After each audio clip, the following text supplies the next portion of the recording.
윌리엄 번스타인의 투자의 내기둥입니다. 여러분들 주식 투자를 하기 위해서 어떤 부분들을 조금 우리가 단련을 시켜야 될까요? 어떻게 해야지 우리가 주식 투자를 좀 더 좋은 성과를 낼 수 있을까요? 운동선수에 비유해보면 그렇잖아요. 손흥민 선수가 지금 뭐 유럽 리그에서도 거의 탑급 선수로도 이렇게 활약을 하고 있지만 이 기본기를 굉장히 오랫동안 닦았죠. 기본기를 무려 공을 차기 전에 기본기를 닦는데 7년이 걸렸다고 합니다. 근데 그런 결실들이 이제서야 나타나는 거죠. 그만큼 어때요? 운동선수, 축구선수도 마찬가지죠. 기본기를 얼마나 잘 닦느냐에 따라서 큰 성과로 나타내듯이 주식 투자도 마찬가지입니다. 18살, 19살까지 슈팅 연습을 제대로 안 했다고 하더라고요. 왜냐하면 발육 상태, 크고 있는 와중에는 아직까지 근육이 완성되지 않았기 때문에 어떤 성장하는 데서 무리가 있을 것 같아서 기본기를 계속 닦았다고 하더라고요. 7년 동안. 19살이 넘어가고 난 다음부터 본격적으로 공을 차기 시작을 했다고 하더라고요. 그런 에피소드가 있죠.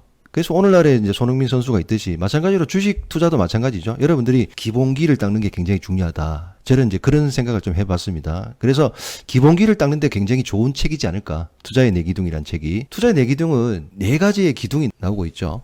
그래서 이제 첫 번째 기둥이 나오고 있어요. 첫 번째 기둥은 투자 이론에 관한 내용입니다. 투자 이론에 관한 내용. 35페이지에 이런 내용이 나오죠. 자, 첫 번째, 용기가 없으면 영광도 없다. 투자를 하는 데 있어서 용기가 굉장히 중요하다는 거예요. 용기. 그럼 어떨 때 용기를 발휘해야 되냐? 자, 그 부분에 대해서 나오고 있죠. 동서고금을 막론하고 분명한 사실은 수익이 있는 곳에는 리스크 역시 반드시 숨어 있다는 것이다. 리스크와 수익률은 불가분의 관계로 얽혀 있다. 이게 바로 금융의 역사에서 배워야 할 가장 중요한 연결고리다. 높은 수익률을 얻고 싶다면 반드시 높은 리스크를 부담해야 한다. 자명한 사실입니다. 이건 금융의 역사에서 거의 진리죠. 이 부분이. 예. 투자 자산의 안전을 바란다면 미미한 수익률에도 만족해야 한다. 이 표가 여러분들 베네치아에서 그 베네치아 공화국이죠. 1375년에 발행한 프레스티티라는 그 채권입니다. 채권. 그래서 전비 조달을 위해서 연금 채권을 발행했는데 이게 어때요? 자, 여기에 대해서 지금 얘기를 하고 있는 거거든요. 베네치아 공화국이 확고해 보였던 1375년. 자, 채권 가격이 굉장히 높죠. 92.5달러였는데 1375년에 프레스티티를 매수한 투자자들은 상당히 큰 손실을 입었다. 가격이 높을 때 산 사람들. 이와는 반대로 모두가 베네치아 공화국에 대한 신뢰를 잃었던 1381년에 용기 있게 프레스티티를 매수한 투자자는 높은 수익률을 얻었다. 자, 1381년에 그 채권 가격이 어떻습니까? 24까지 떨어졌죠. 그때 매수한 투자자는 높은 수익률을 얻었다는 겁니다. 높은 수익률은 쌀 때 사서 비쌀 때 팔아야 얻을 수 있다. 예나 지금이나 동서고금을 막론하고 어때요? 높은 수익률을 얻기 위해서는 리스크를 부담해야 된다는 거죠. 높은 수익률을 얻고 싶다면 반드시 높은 리스크를 부담해야 된다. 남들이 사고 싶지 않을 때, 남들이 다 내팽개쳤을 때 그때 사야지 높은 수익률을 얻을 수 있다는 거죠. 그거는 예나 지금이나 변함이 없다는 겁니다. 첫 번째 구절에서 이걸 우리가 인지를 하고 가야 되겠고요. 48페이지에 이런 얘기 나오죠. 이 쌀사 비팔이 나오네요. 그죠? 주식 수익률의 역사예요. 역사. 자, 역사적으로 봤을 때 주식의 수익률은 어땠느냐? 인플레이션이 심할 경우 채권의 가치는 형편없이 쪼그라들 수 있다. 주식 역시 인플레이션으로 인한 손실을 피해갈 수는 없지만 기업은 판매하는 상품이나 서비스의 가격을 올릴 수 있으므로 순이익, 즉 주식의 가치는 인플레이션과 함께 어느 정도 올라가게 된다. 무슨 얘기입니까? 채권도 마찬가지고 주식도 마찬가지로 영향을 안 받을 수는 없겠지만 장기적으로 봤을 때는 어때요? 주식은 인플레이션을 상쇄시키고도 남는다. 주식의 가치가 인플레이션과 함께 같이 간다는 얘기죠. 오른쪽 표를 한번 보세요. 1900년부터 해서 2000년도까지 갔을 때 장기적인 관점 약 100년을 놓고 봤을 때 채권에 대한 부분하고 주식하고 비교해서 봤을 때 월등히 주식이 앞서죠. 이게 이제 기본 전제로 우리가 깔고 가야 된다는 거예요. 1달러에 대한 가치가 약 100년이 흐르고 난 다음부터 어때요? 인플레이션을 상쇄시키고 남는다는 거죠. 채권에 투자를 하면 안 되겠죠. 장기적으로 보면 주식은 인플레이션과 함께 가치가 올라간다. 그래서 여러분들이 언론 매체라든가 아니면 어때요? 유튜브 미디어 쪽에서도 인플레이션이 때문에 주식을 팔아라는 얘기는 어리석은 얘기죠. 단기적으로는 영향을 받을 수 있겠지만 장기적으로는 어때요? 가치가 올라간다. 자, 이거를 우리가 알고 가야 되겠죠. 용기가 없으면 영광도 없다. 당신이 장기적으로 높은 수익률을 올릴 수 있다면 그 과정에서 원금의 50에서 80%를 일시적으로 잃는다 해도 그게 무슨 대수란 말인가. 물론 이렇게 말하기는 쉬워도 실제로 행동에 옮기기는 어렵다. 산전수전 다 겪은 투자자들도 1930년대 주식시장을 떠난 뒤 다시는 돌아오지 않았다. 단기적인 데 집착하는 건 인간의 본성이다. 이런 충동을 무시하기란 불가능하다. 단기적인 투자 충동이 있다는 점을 인정하고 보다 냉정하게 대응해야 된다. 마음을 다잡는 훈련을 하는 거죠. 어쩔 수 없는 인간은 이런 데 취약할 수밖에 없는 그런 존재이기 때문에 그래서 명상을 하는 거고 마음 수련이 필요한 거고 이걸 인정하고 가자는 거지. 원래부터 인간은 단기적인 데 집착하는 게 인간의 본성이라는 거예요. 하지만 안타깝게도 역사가 말해주듯이 약세장이 되면 모두가 주식을 가만 놔두지 못한다. 강세장 시기에 100% 주식에만 투자했던 대부분의 투자자들은 출렁이는 시장의 변화를 견뎌내지 못한다. 약세장이 되면 장기 투자를 한다는 사람들이 다 돌아서죠.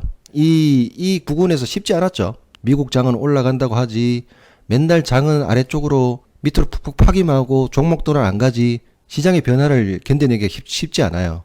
그래서 정신교육이 필요하고 마음 수련이 필요한 겁니다. 더 높은 수익률을 원한다면 이따금 상당한 손실을 입을 각오를 해야 된다. 무조건 안전하기를 원한다면 낮은 수익률에도 만족해야 한다. 손실을 입을 각오를 하라고 얘기하죠. 높은 수익률을 원한다면 손실을 입을 각오를 하라는 겁니다. 근데 대부분의 사람들은 어때요? 손실을 입기 싫고 수익률을 원하죠. 그건 말이 안 된다는 거죠. 그런 점에서 가장 영리한 투자 사기극은 안정성과 함께 높은 수익률을 함께 약속하는 것이다. 이건 말도 안 되는 거죠. 안전하면서 높은 수익률을 함께 약속하는 것은 그건 있을 수 없다는 거예요. 투자의 세계에서. 만약 누가 당신에게 그런 식으로 말한다면 뒤도 돌아보지 말고 도망치기 바란다. 내가 앞으로 수없이 되풀이해서 강조할 내용은 바로 이것이다. 추가적인 리스크를 부담하지 않고서는 더 높은 수익률을 얻을 수 없다. 여러분들 계속 이런 연습을 하고 있는 거예요. 추가적인 리스크를. 그래서 어때요? 우리가 밑으로 푹푹 파는 자리에서 막 공격을 하라고 하죠. 리스크를 부담하라는 거예요. 부담해야지 더 높은 수익률을 얻을 수 있다. 안전한 투자는 낮은 수익률을 수반한다. 투자를 할 때 우리가 이걸 전제에 깔고 가야 된다는 거예요. 좋은 기업은 일반적으로 나쁜 주식인 반면 나쁜 기업은 일반적으로 좋은 주식이다. 이게 정말 맞는 말인가? 분명히 그렇다. 성장주와 가치주에 관한 문제는 여러 나라에서 아주 오랫동안 많은 학자들이 연구해왔다. 이들이 내린 결론은 한결같다. 형편없는 기업 실적에 리스크가 높고 아무도 주목하지 않는 가치주가 훌륭한 기업 실적에 모두가 찬사를 보내는 성장주보다 수익률이 더 높다. 오른쪽 표가 이런 얘기거든요. 지금 하는 얘기가 장기적인 관점에서 봤을 때 소형 가치주 그리고 대형 가치주가 성장주보다 높은 수익률을 얻었다는 거죠. 여기 표에 나와 있죠. 1926년도에서 2000년도까지 약 한 74년의 기간을 놓고 봤는데 장기적인 관점에서 봤을 때는 가치주, 대형 가치주, 그다음에 소형 가치주가 대형 성장주와 소형 성장주보다 훨씬 더 높은 수익률을 얻었다는 거죠. 지금도 보면 삼성생명 같은 것들도 지금 어때요? PBR이 0.3밖에 안 되죠. BPS가 21만 원짜리인데 자 아래쪽으로 땅을 파고 지금 올라오고 있는 국면들이고 하나생명도 마찬가지 PBR이 0.2밖에 안 돼요. 이렇게 올라와도 어때요? BPS가 16,000원짜리인데 아직까지 PBR이 0.2밖에 안 되죠. 여기 있을 때는 어땠다는 거예요? 이 책에서 얘기한 게 어떤 거죠? 여기 있을 때는 나쁜 기업이었죠. 나쁜 기업. 나쁜 기업이 일반적으로 좋은 주식이다. 아무도 안 쳐다볼 때 이게 성장주와 가치주로 논할 수도 있겠죠.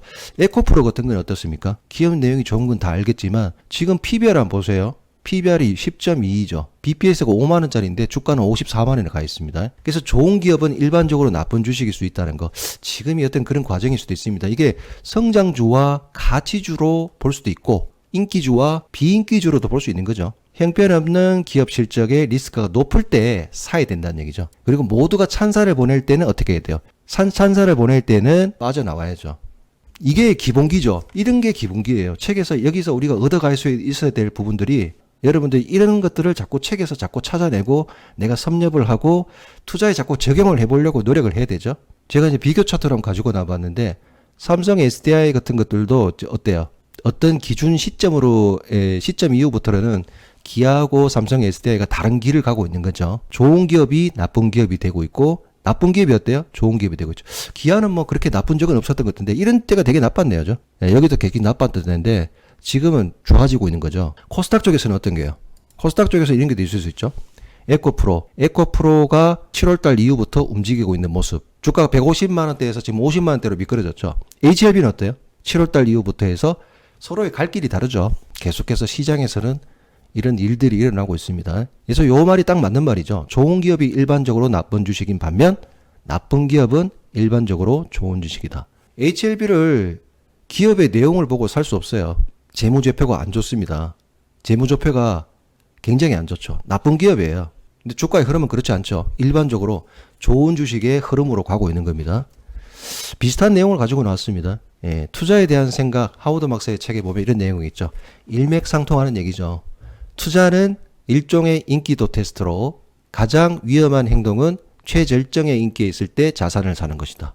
그 시점이면 자산에 대한 장점과 호평이 이미 가격에 포함되어 있고 매입할 사람은 더 이상 남아있지 않게 된다. 에코프로 같은 종목이죠. 매입할 사람이 더 이상 남아있지 않기 때문에 주가가 계속해서 깨는 거죠. 아무도 관심을 보이지 않을 때 사는 것이 가장 안전하고 잠재 수익도 가장 높다. 충분한 시간을 두고 기다리면 투자 대상의 인기, 가격 등이 오를 수밖에 없다. 지금 그런 현상이 벌어지고 있는 거죠. 충분히 오랫동안 인기가 있을 때, 인기가 있고 가격이 오를 때까지 기다리는 게 우리가 해야 될 일이죠. 상당히 일맥상통한 얘기입니다. 시장은 당신보다 똑똑하다. 시장은 당신보다 똑똑하다. 오크마크 펀드의 매년 수익률과 운용 자산 규모를 들여다보면 아주 흥미있는 사연을 발견할 수 있다.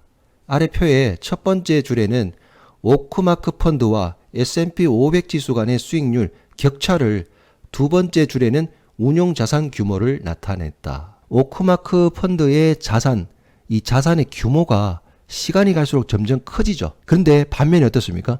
S&P 지수 대비 오크마크 펀드의 수익률은 점점점 어떻게 되고 있죠? 수익률이 안 좋아지고 있죠. 자산의 규모가 커질수록 높은 수익률을 쫓아다니는 펀드의 투자자들이 만나게 되는 전형적인 패턴을 이 표는 보여준다. 자산 팽창 효과에 따라 투자자들이 더 많이 모여있을수록 수익률은 더 떨어지는 것이다. 표에서 본 듯이 샘보는 자산 규모가 10억 달러를 훌쩍 넘어서면서부터 펀드 운용에 상당히 예를 먹었음이 분명하다. 자산이 많이 모인다는 건 뭡니까? 시장이 인기가 있을 때 어때요? 10억 달러의 이후 기점으로 해서 수익률이 계속 떨어진다는 거죠. 투자자들이 돈이 몰리면 몰릴수록 시장에서 수익률을 내기가 점점 힘들어진다. 고객 예탁금에서도 예탁금이 가장 적을 때와 예탁금이 가장 많을 때 시장의 상황들을 한번 우리가 체크해 볼 수도 있겠죠. 요게 지금 언제냐면요. 2001년도 1월 달입니다. 예탁금이 78조 원 규모로 모였을 때예요. 코스피 지수가 21년도, 자, 이때가 지금 삼성전자가 고점을 치면서 1월 달이었죠, 이게. 1월 달부터 6월 달까지 요게 시장이 고점을 찍을 때 21년도의 자료를 보니까 고객 예탁금이 상당히 많이 몰렸어. 상당히 그래프가 이게 높은 위치에 있는 걸 알 수가 있죠. 72조 원, 78조 원까지 있었는데 밑에 쪽에서는 지금 어때요? 인기가 없을 때 보면 어떻습니까? 23년도부터 24년도까지 보니까 고객 예탁금이 바닥이죠. 바닥. 지금 어때요? 23년도부터 해서 24년도까지 보세요. 바닥이죠. 그래서 이런 부분들이 뭐 무조건 맞진 않지만 한번 적용을 쉽게 본 거예요. 자산이 많이 몰릴 때, 투자자들의 돈이 많이 몰릴 때, 시장이 인기가 있을 때 수익을 내기가 힘들다는 거예요. 여기 있던 사람들은 이게 잘 알 거예요. 아마 여기 굉장히 인기가 있었죠. 여기에 입학했던 사람들이 계시죠. 얼마나 시장이 인기가 없을 때 내가 시장을 떠났느냐, 이걸 보면 알 수가 있습니다.